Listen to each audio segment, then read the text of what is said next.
People separate themselves out, claiming people as others. Being a gay man, I've been part of an other group all my life. I kind of wonder what it would be like to live in such a way that you don't feel that you are an other to anyone.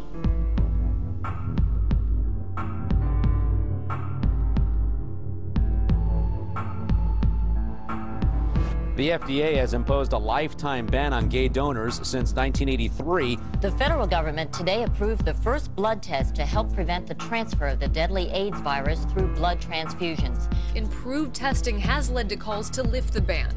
Starting next year, celibate gay men could be able to donate blood in the U.S.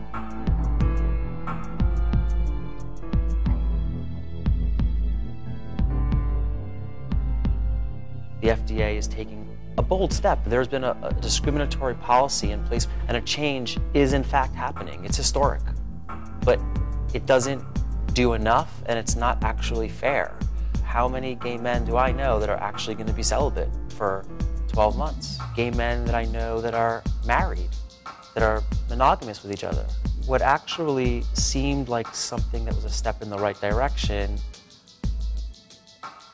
sat with it for a while and actually felt like this was even worse. Here we are in 2015 when we have all this medicine and science at our disposal, and this is the best that they could do.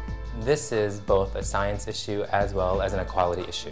We have the technology to identify HIV within a blood supply within 9 days. One of the drivers of HIV is stigma. It's dangerous to public health. He is straight, I'm gay.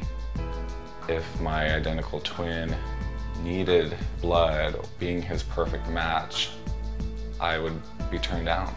There I was an armor officer. I was in charge of soldiers who were on tanks, and so I took platoons as a platoon leader to Iraq twice. The idea that I can shed my blood on the battlefield and yet at the same time cannot donate blood really doesn't make sense to me. They're not doing the same for heterosexuals. You can be a heterosexual having sex left and right without condoms and without any protection, and nobody's going to stop you from giving blood. I'm just imagining so many people sitting there tapping this pen and going, do I ask the nurse? Excuse me, what exactly do you mean by gay sex? Did I have safe sex? Was it oral sex? Was it penetrative sex? Are we all disqualified? Can we not give blood to save our friends' lives? Can we not give blood to save our children's lives? I lived a celibate life for quite a few years until I realized that was not a calling for me. And I really wanted someone to connect with in my life. Fortunately, I found that.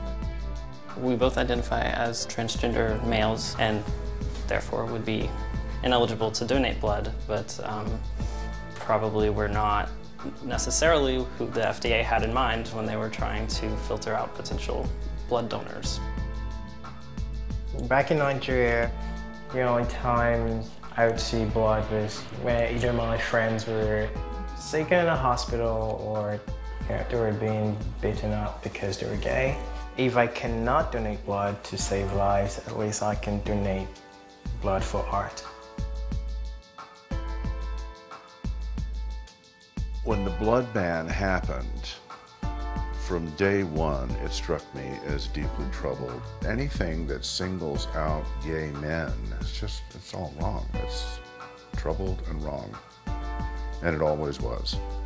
This blood could have been used to save lives. In fact, think about how many lives could have been saved over the years.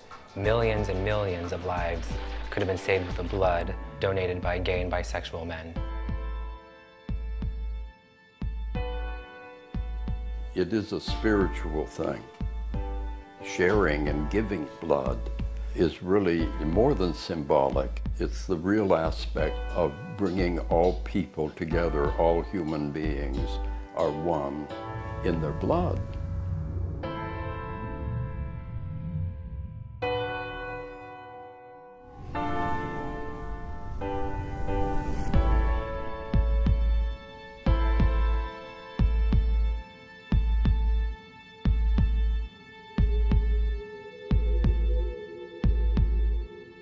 It's like there's no such thing as black blood or Latino blood or Asian blood or anything else. It's all blood.